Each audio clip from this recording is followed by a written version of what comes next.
Yo, people, it's your boy SGD, aka S Grandizzy, aka Sunny Grandeza. I'm here with my boy to my left. Talk to me. Jay Solanke, goals, man. Arsenal FC, another week, another 3 points, speaking into existence. But where, man? Yeah, man. We are the Hoopers. Come on. This is nothing but net. And today, we are looking into Arsenal's next 6 fixtures, and yeah, we're just gonna kind of give a breakdown of what we expect to happen, how many points we expect to get from those 6 fixtures. It's a good time to have this conversation because obviously everyone kept saying the first 6 fixtures are meant to be the toughest, etc., etc. So yeah, it might be good to have a little bit of insight as to what the next 6 look like and what we expect. And having got those 6 fixtures out of the way, few wobbles, etc., etc. It was never going to be a maximum point situation. But looking at these next fixtures, which I'm going to get into in a second, I feel like that's a completely different story. Yeah. However, there are a few fixtures in here that typically would be banana skins for Arsenal. So, yeah, man. The first fixture is West Ham at home. West Ham have been horrible this year. Horrible. I think they actually could find themselves in a relegation battle. I can't see a world where you struggle against West Ham, this version of West Ham. I know historically they have been a banana skin, but they've been so bad this year that if they cause us any troubles, I'd be worried about the future of the rest of the season. So I think that should be, in my opinion, not only an easy 3 points, a clean sheet, and I think it should be a stat pad session for some of our attackers. For me, I do think we'll win the game. I don't know if West Ham will have like a new manager bounce because I don't see Graham Potter being in charge by the time that fixture rolls around. Do you know what I mean? I feel like West Ham have been shocking this season.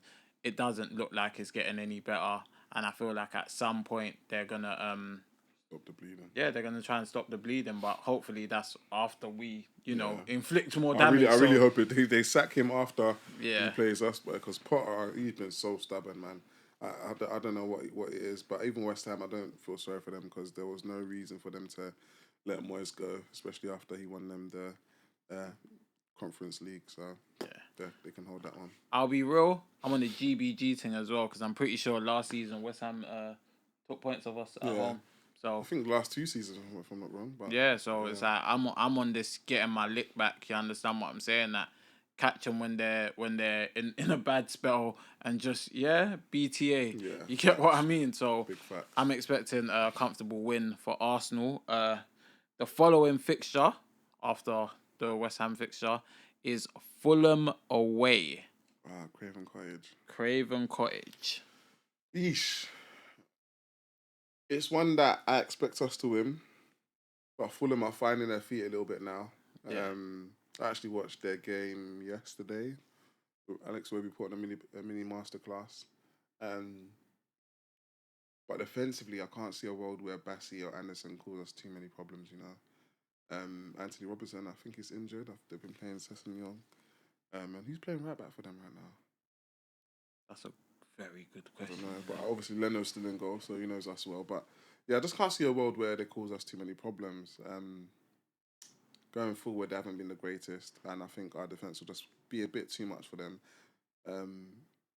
So if we play a midfield that I expect us to play, then I can't see a world where we go to Fulham and lose.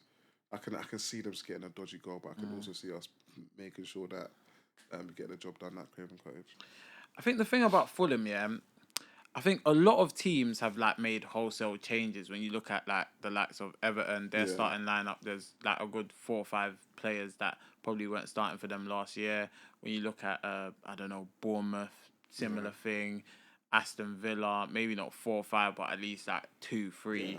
I think all of them kind of mid-table teams have probably gone through more wholesale changes, whereas Fulham, if you look at their starting lineup from last season, you look at their starting lineup from this season, is almost the exact same lineup. I think the only difference is you've now got that young G, That Josh King, come in.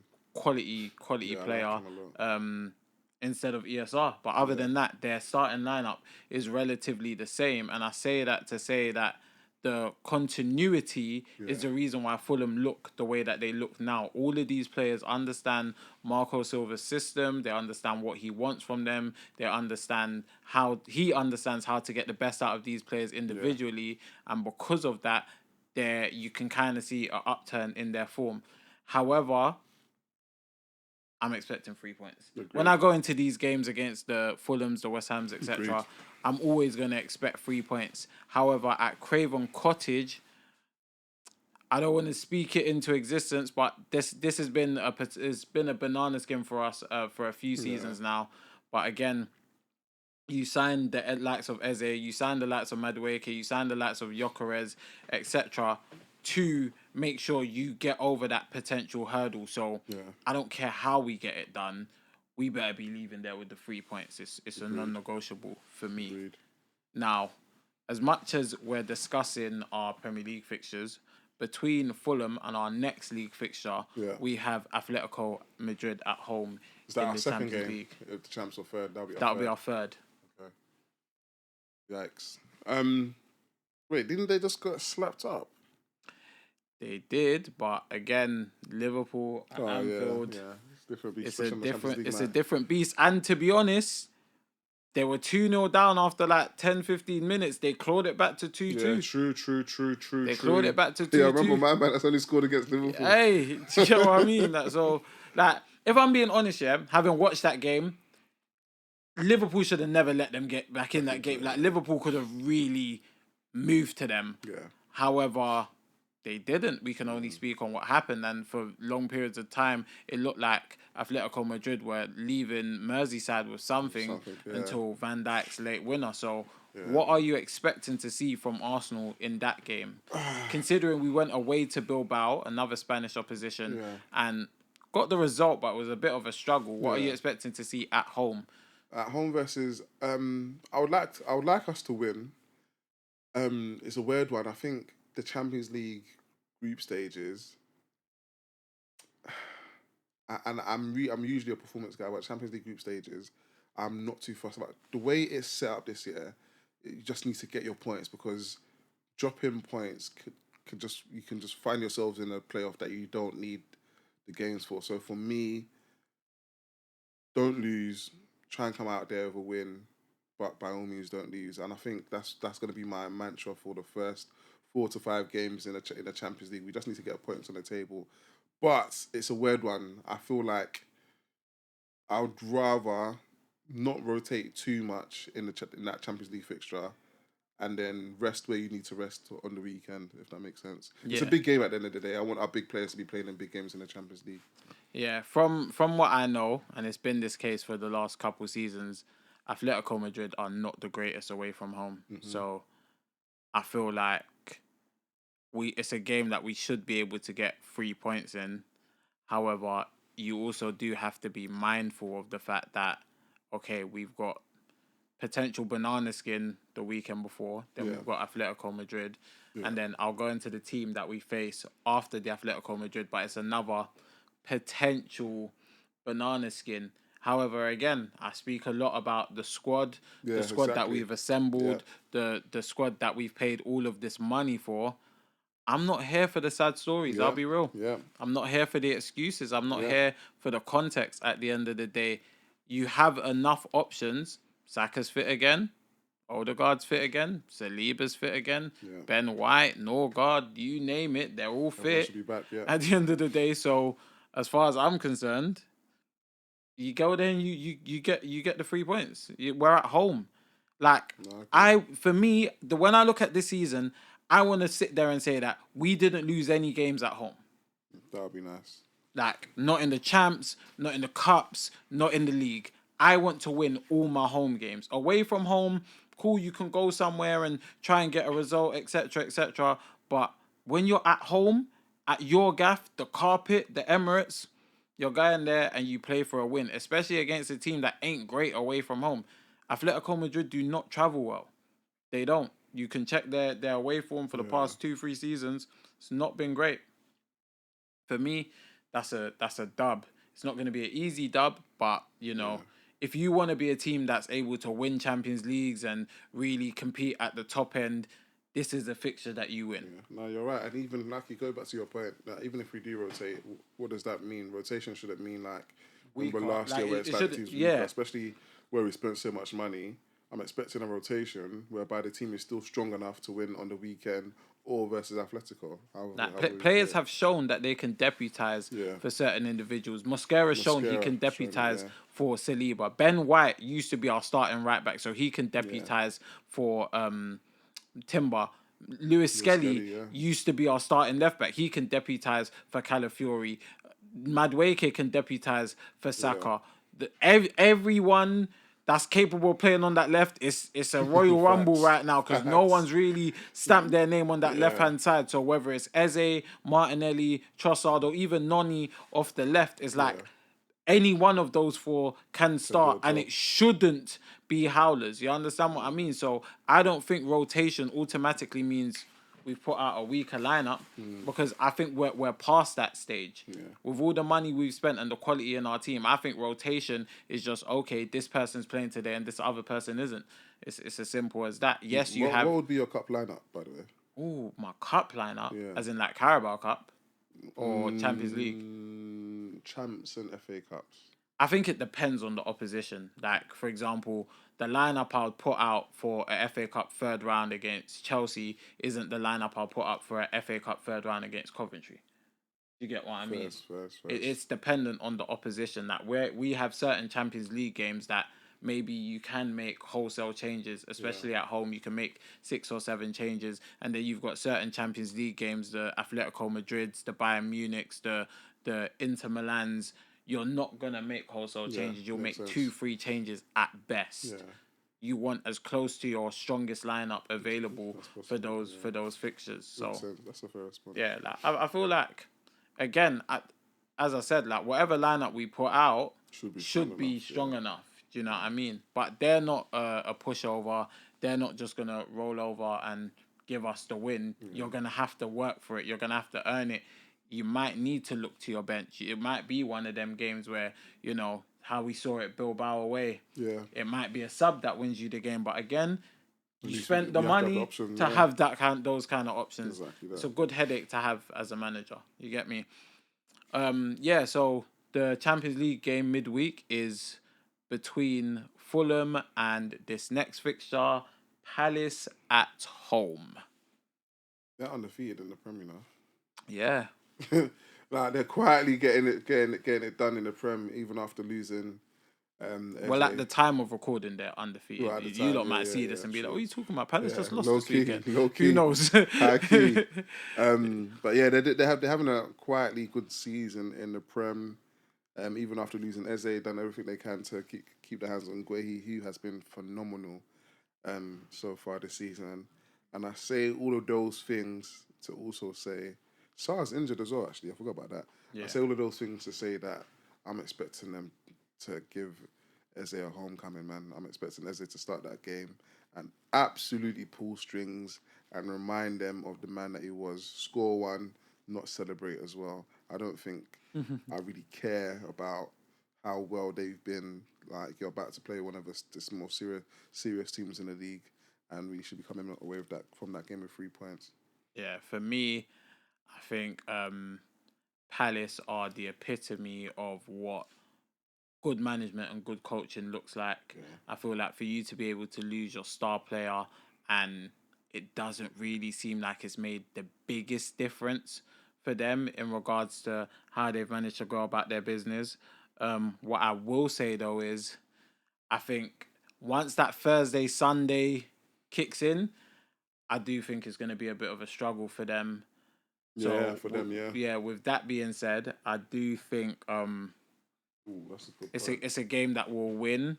I don't think Palace will make it easy for us, kind of similar to what I said about Atletico Madrid. I think Palace are a well-organised, well-drilled team that can hurt us. But at the end of the day, as I said, if you want to be the team that's winning leagues, winning Champions Leagues, winning multiple trophies, dominating the league, you are going to have to beat this type of opposition. I don't care what form they're in. They could be in the greatest form in the history of their club. They're supposed to come to the Emirates and get rolled over.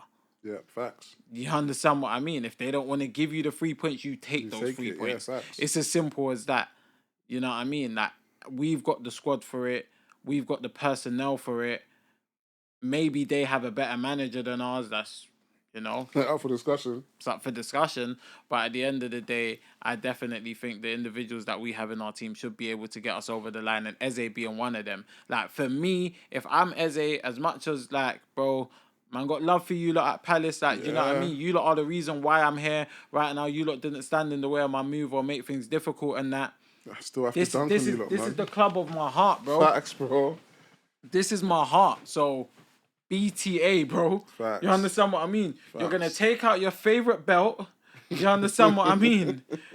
you might have to look away while you're doing it, but you're just going to, Yeah, I'm not expecting you to enjoy it, but I'm expecting you to do it. You know what I mean? It is what it is, bro. You understand that? You don't have to do all of this when you bag. Yeah. You know what I mean? Just a simple... That's it. You know what I mean? On a respectful one. Make sure you bag. Honestly, I don't care who it is. I'm expecting your Chris to dunk on them, bro. I don't care what form any defender in the world is. I'm just, bro. These are the games that you lick your lips for. These are the run of form. This is a run of form or run of games that you like actually hold on. I've marked it on my calendar every single game for the next 6 weeks. I'm scoring, bro. Yeah, 100%.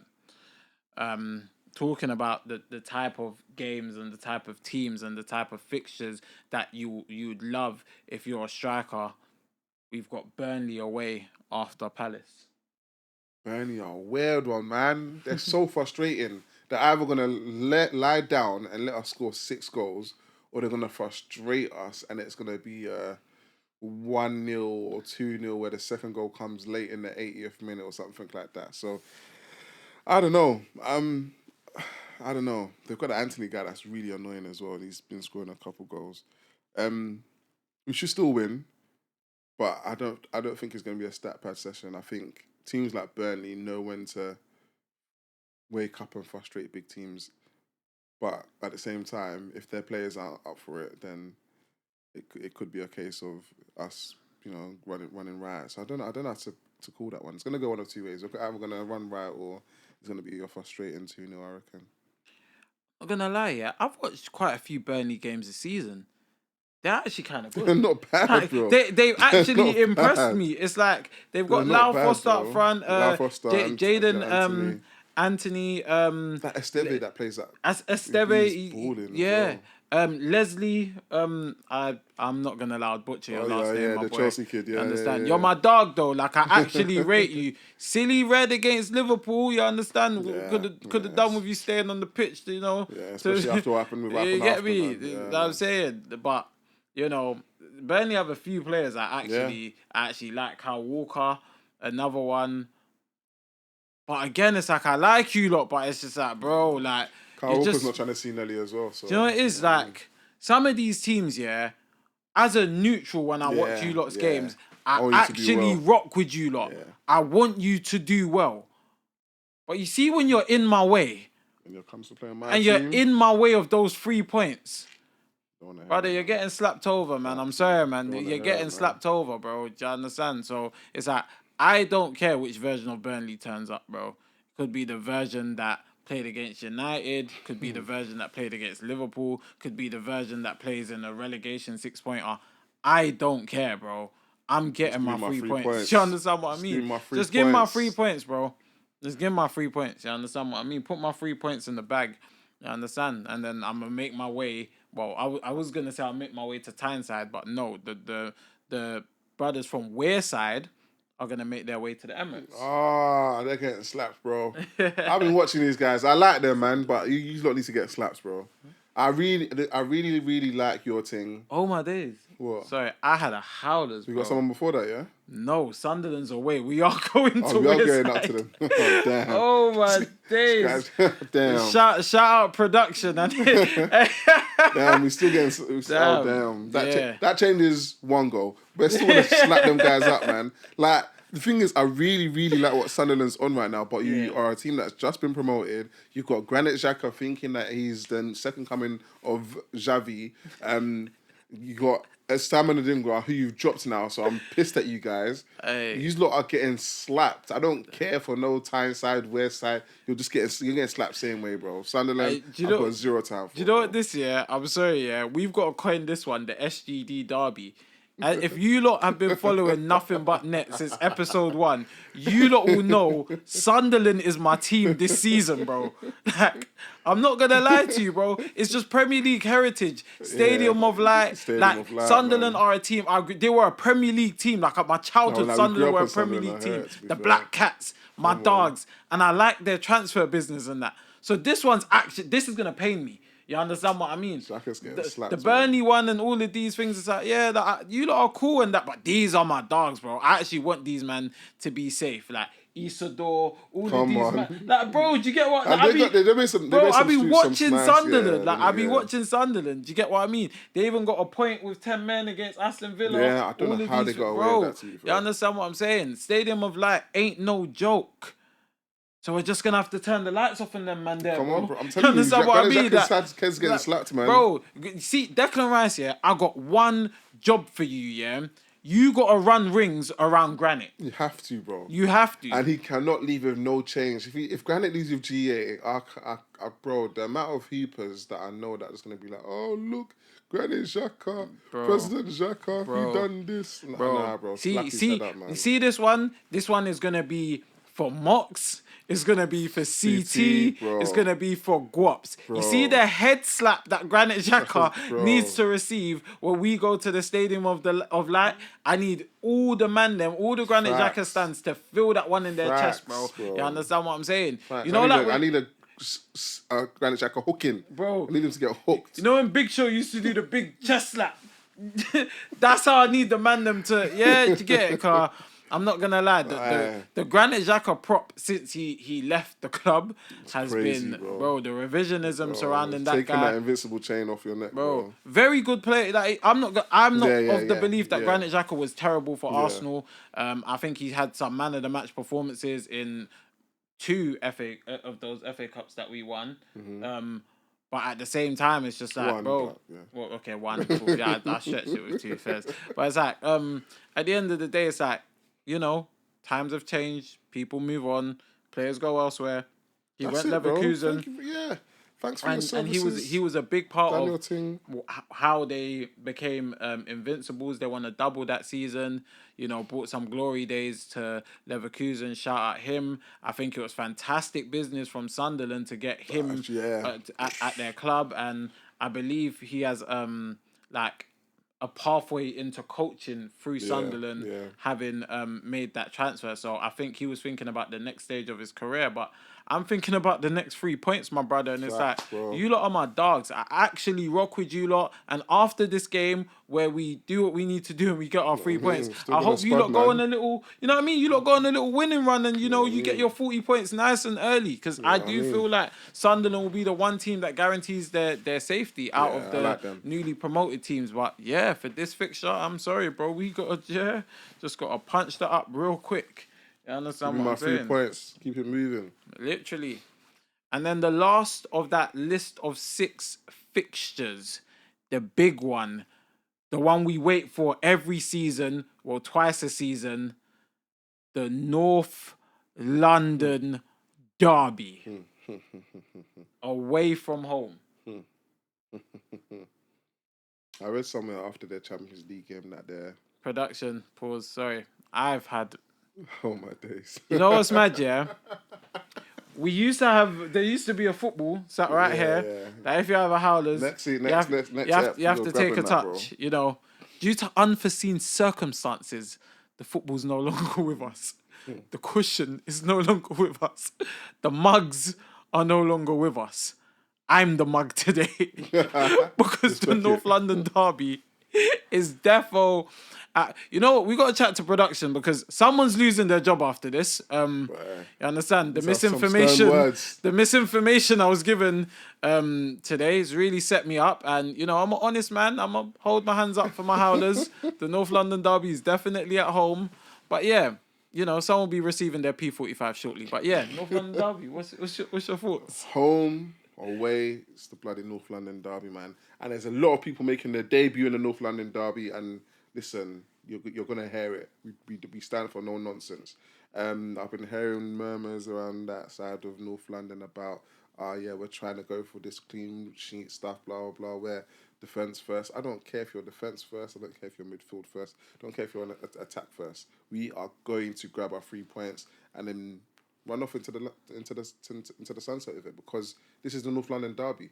Gyökeres, I'm expecting a performance. Eze, I'm expecting a performance. Zubomendi, I'm expecting a performance. Mosquera, if you play, I'm expecting a performance. All of you new guys that don't know what the North London derby is, you let us know that you're Arsenal players by performing in the North London derby, bro. You don't get your stripes without performing in the North London derby. So I'm expecting you guys to step up. Give me my 3 points, and I want a slappings as well, bro. Because this new version of Spurs, because they grabbed Xavi Simmons and Kudus, they think they're something special. We have to bring them back down to earth, and I expect it to be in that game, especially now that I'm aware it's at home. Hey, I'm not gonna lie to you, yeah. The same way, Sunderland, that's my, they're my dogs. Thomas Frank, that's my boy, man. You have to hold it, bro. That's my boy. That's my boy. Like, you're on up now. Do you know what I mean? It's sad that you're the one that we got to do this to, because this is what we need to make a statement. I don't think Arsenal have been great in our big games this season. Yeah. You understand what I mean? Yeah. This is the one where you need to make a statement at the end of the day. I've seen players become living legends for this club based on performances that they've put in this derby. Most notably, Bukayo Saka. He is a North London derby bully. Yeah, he loves it. He is a North London derby bully, bro. He's leaving with a goal or an assist, and he does it derby after derby after derby. Gabriel Magalhaes, North London derby bully. You understand what I mean? Eze, it's time for you to write your name into Emirates history by bullying these man in your first North London derby. There was a lot of talk about, Eze done us a favour and we got Xavi Simmons and Xavi Simmons this and Xavi Simmons.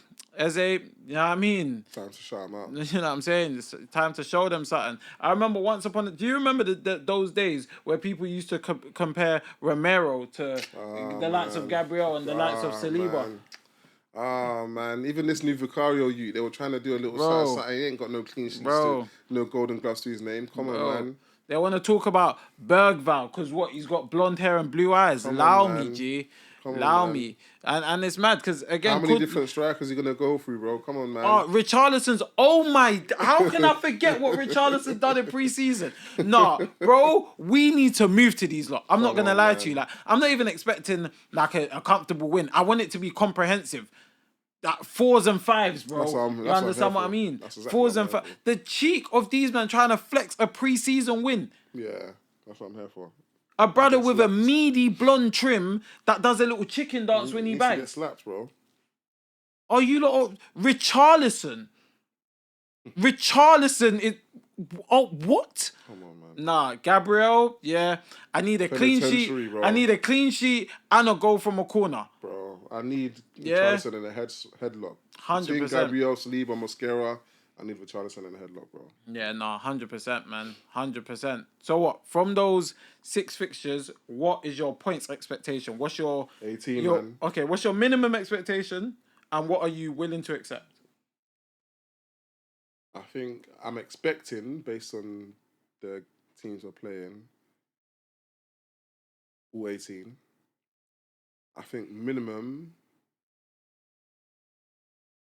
because the only team I can expect, or I feel like we might drop points in, or not that I'd be okay with it, but if we win everything else, a draw against Tottenham's not the worst in the world. So I think 16 points would be my minimum expectation. See, for me, I'm not gonna lie to you, bro. Under no circumstances I'm accepting anything less than 18. Anything less than 18 to me is howlers. Like drawing another big game at home would be howlers to me. At the end of the day, I feel like our first 6 fixtures were the tricky ones.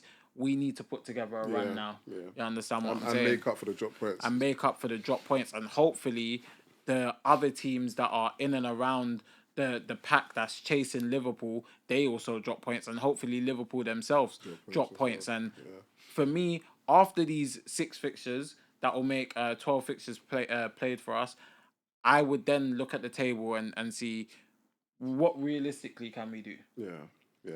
That will also be a Yeah, good clear. barometer to look at the likes of a Gyökeres, look at the likes of a Zubamendi, look at Mosquera, look at Madueke, and then be able to fairly judge what we've seen from them so far. And what role we expect them You to understand play what I the mean? Because season. I feel like the first 6 fixtures, yeah, like some of the players had howlers and this, that, and other, but it's like, again, it's hard to judge players off, like, you're facing United away, Liverpool away, Newcastle away, City at home. You understand what I'm saying? All in your first 6 fixtures. Even Nottingham Forest at home, that's that.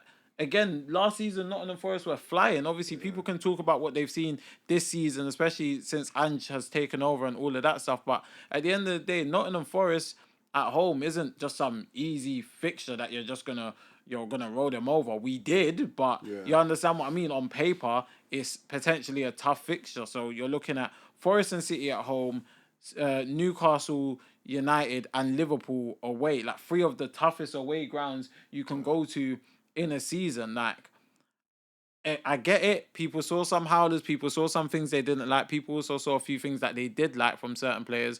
But I do think it's a tough set of fixtures to just make a conclusive judgment on any player, like, after watching those 6 fixtures. So I think with these next 6 fixtures, especially in the games against Sunderland, Burnley, Fulham away, etc., it's like these are very good games that you can sit there and it's like really judge players. And it's like, if, for example, Gyökeres or Madueke or Zubamendi or whatever, they're struggling in games against Sunderland at home, Burnley away, etc., then that's when you can start asking serious questions. And I think from a team perspective, they're good momentum builders. So if we win all 5 of those first 5 games, then you're right. We have to expect to win the Tottenham game. It'll be howlers to win all 5 of those to go into that game and drop points. So no, I hear what you're saying. Yeah. But we're the Hoopers. This is nothing but net. Come on. Whilst we're here, sir. You understand what I'm saying? I know Reese ain't here. I know Josh ain't here, but obviously we're here. What are you saying? Can we rig this? Can we rig this in? I'm saying. I'm not gonna lie. We're gonna have to get into some power rankings. You feel me? Boy. That's what I mean. The man might be upset, boy. Next time, come to work. It is what it is, isn't it? Annual leave is annual leave. You get me? So cool. You know what I mean? So where were we at last time out? We done these rankings. Let me just check the files. You know what I mean? Hopefully production don't set me up with this one. Last time on we done power rankings, the order went Timber, Gabriel, Raya, Calafiori, Saliba. And there was a very lengthy debate as to whether Zubamendi should have been included in that top 5. Yeah. What would be your 5, having seen everything you've seen? I'll start at 1. I think it's a tough one because Timber hasn't necessarily put a foot wrong, but I don't think he's been better than Gabriel since the last time we've done these rankings. I think Gabriel's been phenomenal, especially given the fact that Saliba came out of the team and he was given a captain's armband. I'll never forget jumping into a space at half-time versus Athletic Bilbao, and I was like, Gabriel, you've got the armband. You need to show me something. And I'm a Gabriel fan, by the way, but you need to show me something. You need to drag these guys through this game. You need to lead these guys through to a win, to which he done. So for me, Gabriel is my number 1. Fair. I do agree with what you're saying in regards to Gabriel. However, I personally don't think he's done enough to displace Timber. I think Timber's been very, very, very consistent. Yeah. And even though sometimes Gabriel might be like performing at like a higher level than him, let's say a 9 or an 8 out of 10, I do feel like, especially that City game, Gabriel's rolling that goal wasn't good at you all. get it? Yeah. I don't think his performance against City was of his usual Standard. 10 out of 10 standard. But again, you got to remember he did just come off the back of a hamstring injury. So early in the season, I can forgive him for that. Yeah. But it's fine margins, in it. Yeah, I agree. And for that reason, I'm still comfortable with Timber at number 1. Yeah, I'm not going to debate that one simply because of the City game. I feel like if Gabriel had a better game versus City, I think I'd have debated it. But that it's goal, it's fine margins, isn't it? Yeah. I do think I'm just happy my boy's got the armband now. Do you know what I mean? I do So think I'll take Gabriel it. is number 2 though. Yeah, I'm definitely. happy to settle number 2. So what's that? Timber remaining at number 1, Yeah. Gabriel remaining at number 2. I'm happy with that. Yeah. Very happy with Who that. would be your number 3? Number 3. So number 3 last time was Raya. Yeah. And it's, again, so harsh. Like, Raya hasn't really done anything wrong. But I feel like there have been people that have been performing. And I know last time we said this guy was an honorary number 6. And I think Zubomendi, even though he wasn't my favourite versus Man City, the impact he had in terms of pulling strings versus Forest, and I actually think it was really decent versus Bilbao. And I think Zubomendi would be fair for me. And it's harsh on Califuria as well, but Califuria has been annoying me defensively. Yeah. I feel like it's weird, because I feel like 3 to 5 that were in this list last time, me personally, they're not in my 5 currently. That's interesting.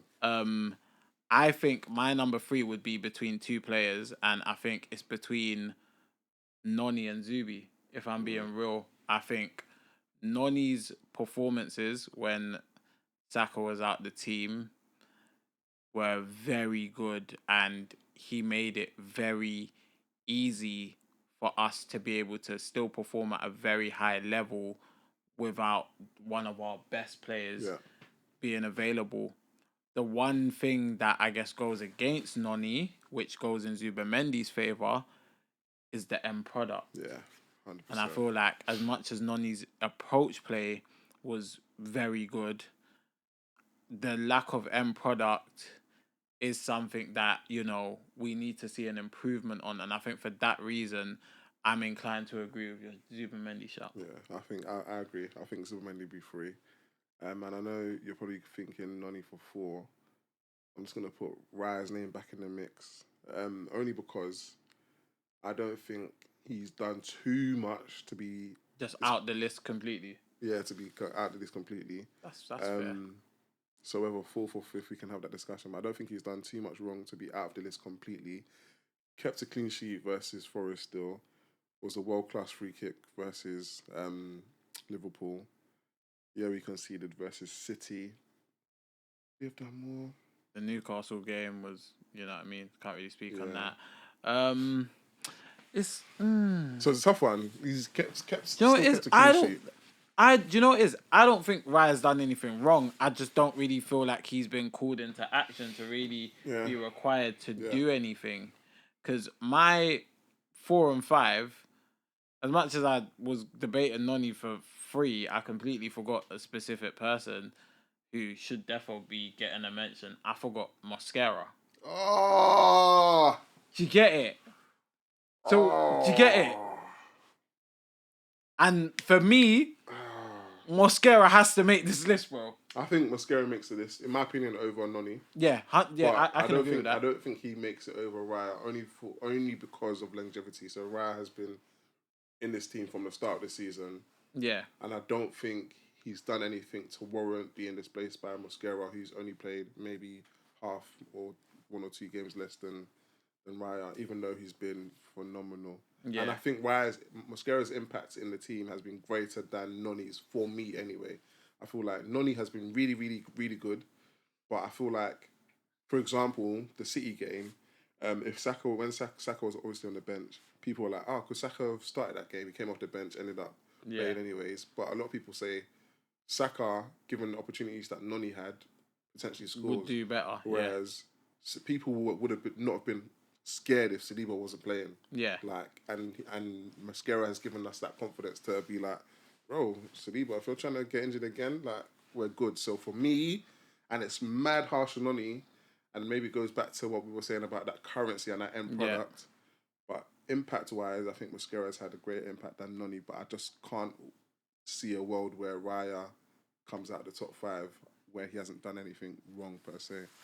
Do you know what it is? Yeah, I can agree with that. I'm not gonna fight you on that.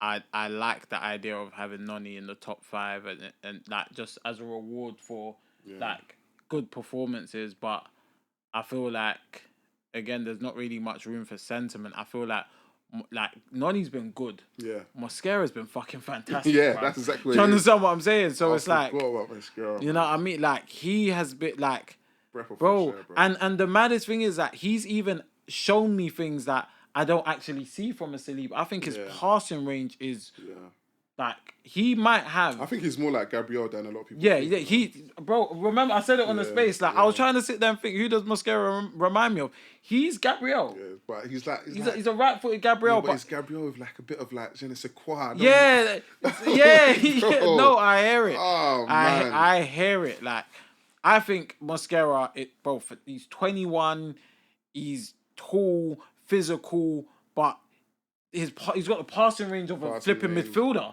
Comfortable, and I think he's rapid. Oh yeah, like again, he's Gabriel, got all the tools. but if Haaland was running through on goal, like Mosquera stops him, bro. He catches him. So he definitely catches him. Gabriel, Saliba, you guys need to get it together because we've got a player, in my opinion, that is itching to be starting in this team, especially in those moments where it's like we've been caught out because we play a high line. If neither of you are going to catch that, I need Mosquera to be in the team. So the maddest thing is, there's even been a couple games I've seen Mosquera get ripped and he recovers. Yeah. He's got that mad recovery, bro. He's actually cold, bro. Like he's one of my favorite signings. I'm trying to think if we've missed anyone this summer. But I don't think we have. Calafiori's that. Do you know what it is? I don't think Calafiori's been as good in the recent games as he was man of the match. Like he started the season very strong, and I think it's kind of slowly, fizzling out a little bit. His contribution to Haaland's goal, oh my days, that's enough for me to even knock him down anyway.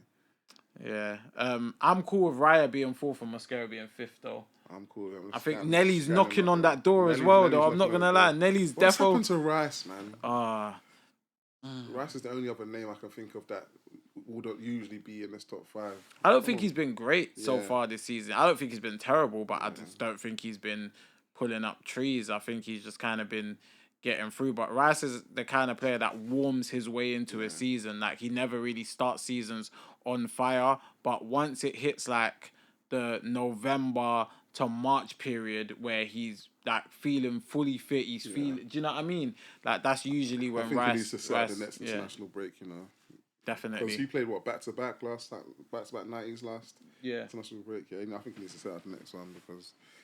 Yeah, I think we've got enough options for him to not be in the team as much as well. I don't think we should be over reliant on him. Yeah. But yeah, so what our 5? I'm happy with that still. Our 5 this week goes Timber, Gabriel, Zubamendi, David Raya, Mosquera. I'm happy with that. The only one I think the man will be upset about is Mosquera, but I think we've given fair reason and analysis, and I can't think of anyone that should be ahead. So I'm happy with that, man. I'm happy with that one. I mean, but let us know in the comments if you had a howler, if you agree, if you disagree. But I think that's a solid top 5 personally. I mean, we are the Hoopers. Make sure you like, comment, subscribe, follow us on all socials at HoopersXI. This is nothing but net. We out. Peace.